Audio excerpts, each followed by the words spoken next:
Read people like a book. Chapter 1. Complicated creatures. Humans are complicated creatures, there's no denying this. Our motivations, feelings, and thoughts can change on a whim, and they often do, influencing our behavior and state of mind. What's more, the words we say aren't a guaranteed reflection of what's truly going on inside of us. Each person's internal world is a mystery from the outside, impenetrable like a solid black box. So one has to wonder, how can we ever know a person and what's happening inside of them? How can we know what they're thinking, feeling, planning?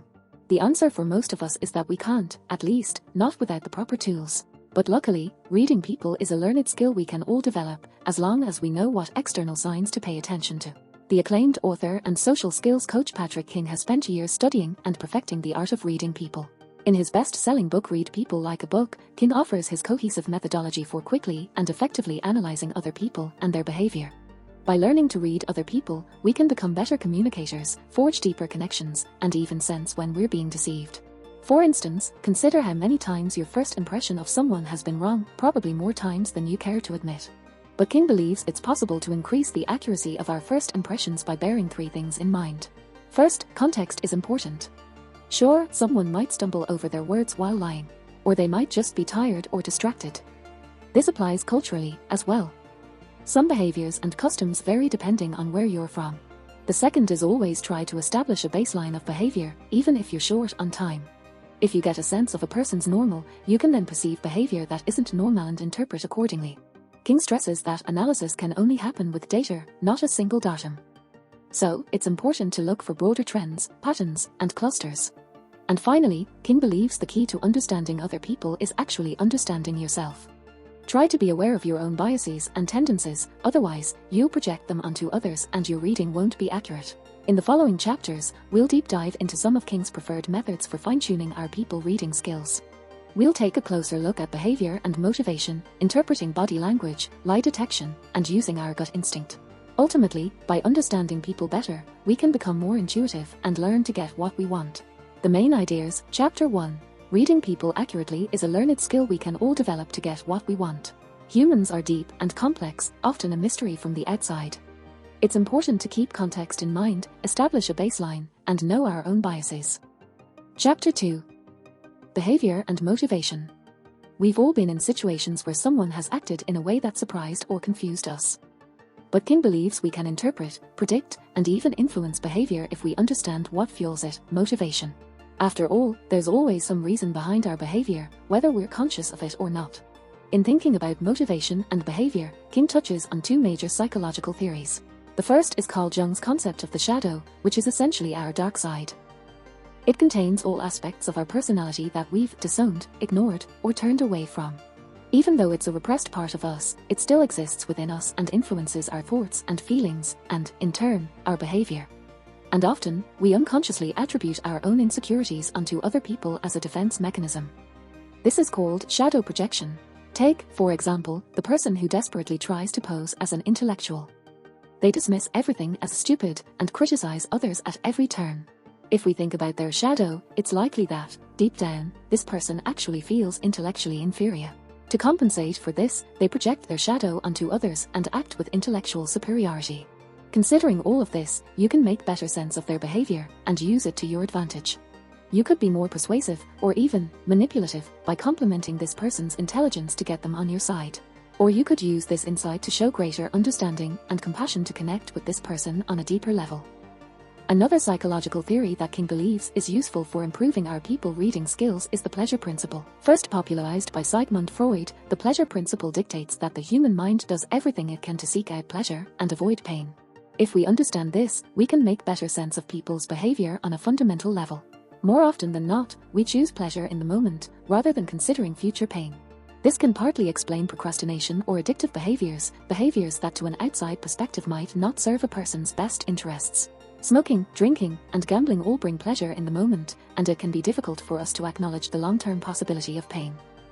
When in doubt, most of us prefer to do things that are easy now. And often our perceptions of pain and pleasure are more powerful than actual reality. How many times have you refused to do something just from the thought? Think about a food you've never tried before, say, a raw oyster or grasshopper. Maybe thinking about it makes you squeamish. It doesn't matter that you've never experienced it before. Perceptions like these are often flawed, but they are still a powerful driving force for behavior. So, we can even use the idea of pleasure or pain to our advantage in our interactions with others, as we try to make sense of their behavior.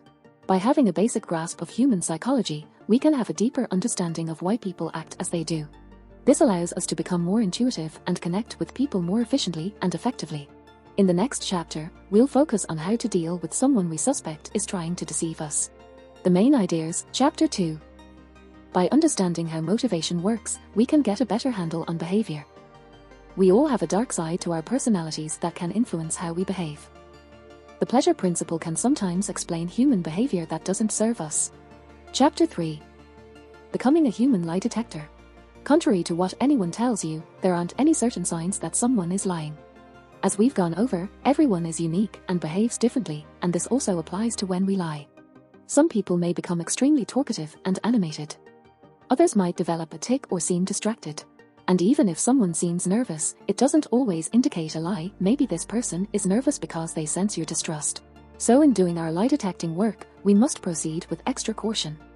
First, it's important to recognize that lying is a verbal construction that requires words. Whenever someone lies to us, we're talking with them. This is crucial because it means we have agency to steer the conversation. King believes detecting lies is actually a conversation skill that comes down to the way we engage with our interlocutor. To start with, ask open-ended questions. And if you already know relevant information, keep quiet about it. Let the other person talk as much as possible so as to offer you as much information as possible. Also, pay attention to the flow of conversation. Lies have often been rehearsed, which usually means long and detailed accounts of whatever the lie is.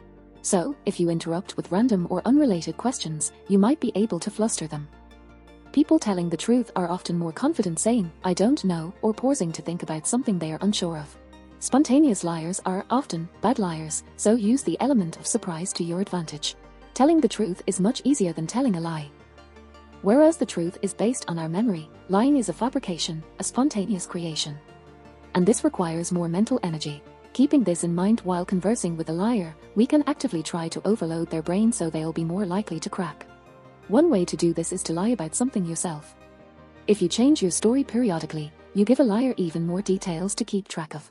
Additionally, the cognitive load of telling a lie can sometimes interfere with genuine emotion. This is why lies are often told in a cool, detached manner. Asking specific questions about emotions, like how a person felt in the moment, can put a liar on the spot. The facts of a lie are often rehearsed but not the feelings. On a related note, if someone shows no emotion about something they should be emotional about, they could be lying. As an example, if you ask your spouse about where they were all day, and they answer they were with close friends, devoid of any cheerful emotion, they might be lying. The cognitive load of telling a lie is interfering with their emotional expression. When dealing with a liar, it can be much more effective to let them spin out and get caught in their own web of deceit, rather than try to detect anything. In the following chapter, we'll explore how to improve at interpreting facial and body language. The main ideas, Chapter 3. Lying is a product of language and should be dealt with as such. When conversing with someone lying, try to ask open-ended questions and catch them off guard. Lying takes a lot of mental energy, so try to overwhelm a liar's brain. Chapter 4. Reading body language. When we first think about reading people, interpreting facial expressions and body language probably comes to mind.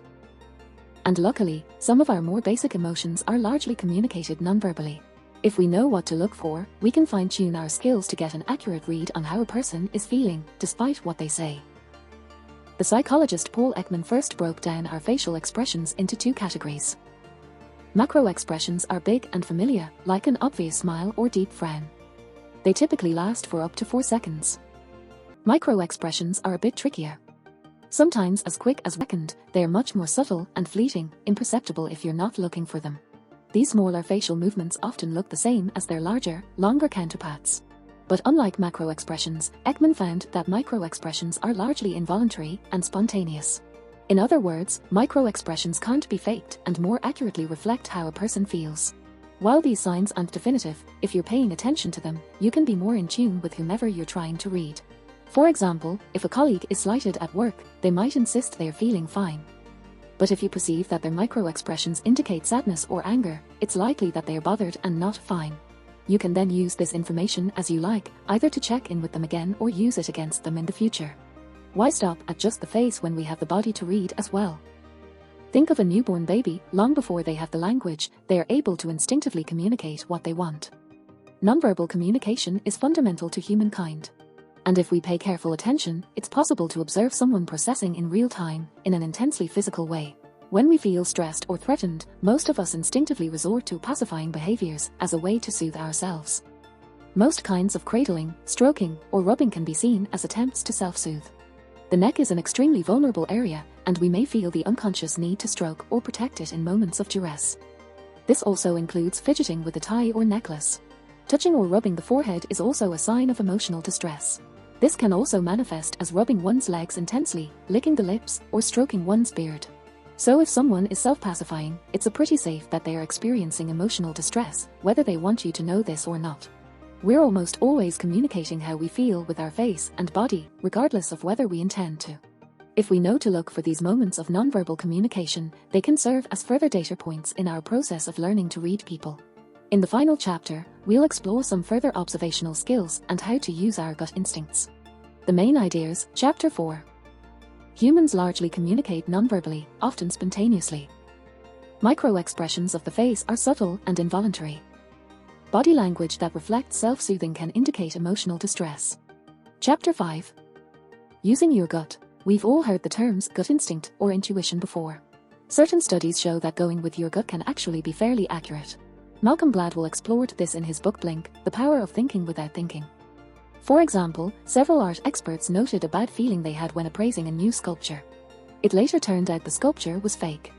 Could it really be possible that our gut instinct outweighs deliberate, rational thought? The answer is more complicated than that. The best people readers use a combination of the two. They make use of all the techniques we've mentioned here, but they also never forget to check with their gut. Imagine you're interviewing for a new job. Immediately, within the first minute, you have a bad feeling about the person interviewing you. You can't quite put your finger on it, but you feel it nonetheless. However, they offer you a second interview, which you decide to take. You keep an open mind but remember your initial negative feeling. During the second interview, you inquire more about the position and the company. You're met with evasive body language and a story that doesn't quite hold together. The interview keeps flashing a smile, but you don't quite believe it. You don't perceive any micro-expressions that indicate happiness, just a big, fake smile. After this, you do some research and find out that the previous person in your position was dismissed for reporting sexual harassment, and the person they reported still works for the company. They would be your direct manager. This is an example of honoring your initial gut response, while also doing diligent follow-up work to ultimately come to an informed decision. So, when encountering someone new, allow your brain to make its first knee-jerk responses and snap judgments. Our brains automatically do this anyway. Then, move towards more deliberate, observational work in interacting with this person. Slow down your processing and pay close attention to their demeanor, their body language, and the things they say. After all, everything is a data point that, when put together, gives us a sense of the whole person we're interacting with. The main ideas, Chapter 5. Combining our gut instinct with other strategies can make us the most successful people readers.